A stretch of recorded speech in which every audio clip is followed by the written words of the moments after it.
As a federal politician, it's not a place that I've had a chance to come to until today. So to be here with our honored guests, our veterans of the Korean War, and members of the Toronto Korean community who are the largest Korean community in Canada. It feels like, actually for me, I feel very much at home, and I would not be here without our heroes, nor the Korean community who built the foundation for people like me and others. All the distinguished guests that have been recognized, but if I may also pay a special welcome to my good friend and legislator, 김정은 의원님, 오늘 이 자리에 모시게 되어 영광입니다. 캐나다에 오신 걸 환영합니다. 한국과 북미에 계시는 전 세계에 계시는 참전용사분들의 챔피언으로서 일해주셔서 감사드립니다. So much has been said already, and for me to be here at this very special exhibit, tirelessly prepared by people behind the scenes mentioned, Dawn and Bujang, and all of the organizations. This could not have happened without the tireless efforts of all of those people. So if I may just take a moment to recognize Mr. Chejina Kwajangmin of National Education Advisory Council. Mr. Ron Sa is also here from the Vancouver chapter, so the UAG, which really focuses on the peaceful unification of Korea.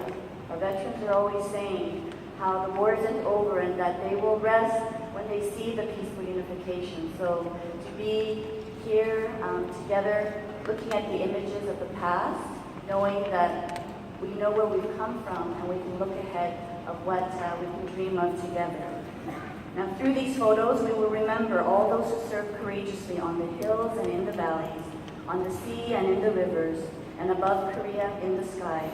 The land of the morning calm, as Korea is known, was anything but, as our brave soldiers, all volunteers, who answered the call to duty, fought tenaciously and beyond reproach through some of the most brutal and bloodiest battles during the Korean War. And two, let us not forget the men and women who served in Korea after the signing of the armistice on July 27, 1953. They walked the line standing ready to protect South Koreans from the ever-present danger of another invasion. So yesterday across Canada was National Korean War Veterans Day, and I participated in a ceremony in Burnaby, BC. I know that Peter Searson and all our veterans here and others gathered at Brampton at the Wall of Remembrance. There was also a group in Ottawa, in our nation's capital, and I think in places across Canada to pause and remember. The war is not yet over, but we pause to remember so that we don't repeat the errors of the past. Now, Representative Kim and I serve as honorary advisors to a foundation, as well as to the scholarship committee of the Korean War Veterans of Canada Foundation. It was actually inspired by Representative Kim. Every time he meets me, he always pushing me with ideas, great ideas to bring Canada and Korea close together.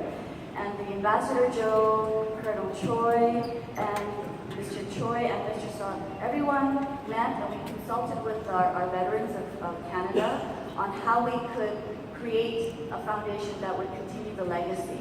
So one of the reasons that Representative Kim will be here later in the presentation is to award once again, contribute to the scholarships that will be awarded to the descendants of the Korean War. And this is part of the legacy that we are honoring today. 김정은 의원님의 비전, 지원과 함께 캐나다 한국전쟁 참전용사 재단과 장학금을 꾸며서 현실로 다가왔습니다. 의원님의 리더십에 진심으로 감사를 드립니다.